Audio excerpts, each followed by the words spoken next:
কপালভাতি হলো এমন একটি প্রাণায়াম যা আপনার মাইন্ডকে ডিটক্স করে, তাকে শার্প এবং পাওয়ারফুল বানানোর কাজ করে। কপালভাতির মানেই হলো এটি, যেখানে কপাল অর্থাৎ মস্তিষ্ক এবং ভাতি অর্থাৎ শার্প। আজ এই ভিডিওটিতে আপনি এই প্রাণায়ামকে করার সঠিক মাধ্যমকে তো জানবেনই, তার সাথে সাথে এই প্রাণায়ামের চমৎকারী বেনিফিটগুলিকেও জানবেন। অ্যান্ড আই এম শিওর যে এর উপকারিতাগুলিকে জেনে আপনি অবশ্যই অবাক হবেন।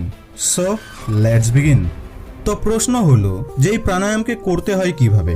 কপালভাতি প্রাণায়ামকে করার জন্যে সবথেকে প্রথমে আপনি মাটিতে বা কোনো সমতল স্থানে পদ্মাসনে বসুন। নিজের মেরুদণ্ডকে সোজা করে নিন।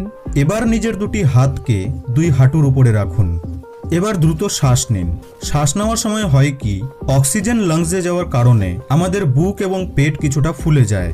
কিন্তু এই প্রাণায়ামকালীন যখন আপনি দ্রুত শ্বাস নেবেন তখন পেটকে না ফুলিয়ে বরং পেটকে সংকুচিত করে নিন, আর যখন দ্রুত শ্বাসকে ছাড়বেন তখন